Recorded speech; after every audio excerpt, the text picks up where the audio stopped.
翁某又偷偷地说，这件事最大的因由还是有人在捣鬼，但是他们还要利用盛老板原有的推销组织，听说要请他到南京去当盐务总署署长，那就有一个落场了。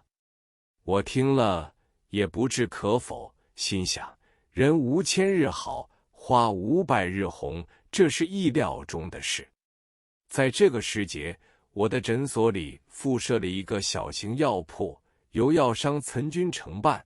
我看他的3个配药的职员面色都不好，一望即知已然有毒癖。我偷偷地告诉岑军说，这3个职员情况不对，你要加以注意。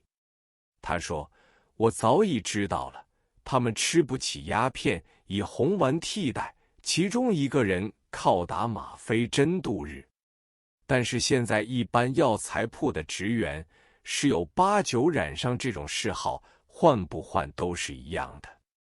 我对有毒癖的人观察力很强，后来我又看到我那位挂号先生的面色也不对，又有2个学生竟然也堕入此道中。从此我的诊所中常有偷窃事情发生，起初只偷一些零星摆设、衣服、杂物，后来竟然连风扇电炉也不见了。最使我伤心的，有2部名贵的书籍也被他们盗卖了。在这种情况下，我只能把挂号先生辞去，2个学生也不许他们上门。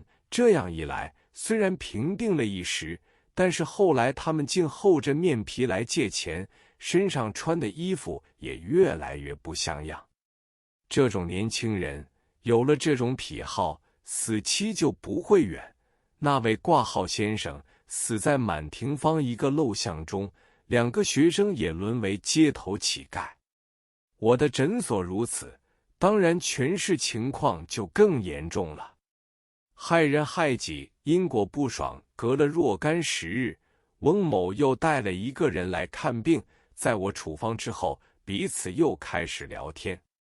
他说，现在华中承销烟土的权利已经移交掉了，照理盛老板应该不再有心理上的威胁，可是近来却变成一副深度神经衰弱的模样，鸦片时常吃到醉的程度，逢到有日本人来，他还要饮上几杯酒，酒后常会流泪，自言自语地说，鸦片的生意真不好做，对外有杀身之祸，对内妻子儿女吃上了瘾，个个成为废物，真是自食其果。他又告诉我说，白粉一共分为3等，甲等是666，乙等是670，丙等是707。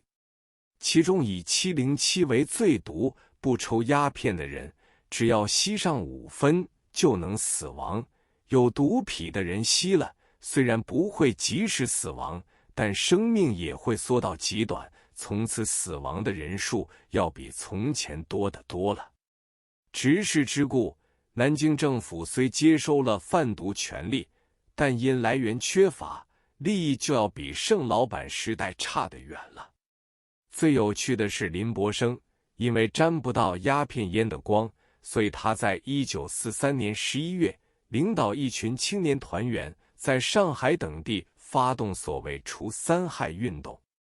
哪3害呢？就是烟、毒、我。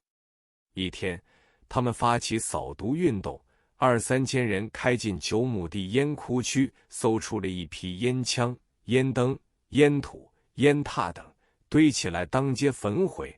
表面上看来，他简直成为林则徐第2了，实际上还是争权夺利的内讧而已。我和翁某经过几次谈话之后，已觉得因果之说并不是迷信，倒是符合科学的因果律。之后，我就没有再见到过翁某，关于盛文仪的消息也就中断了。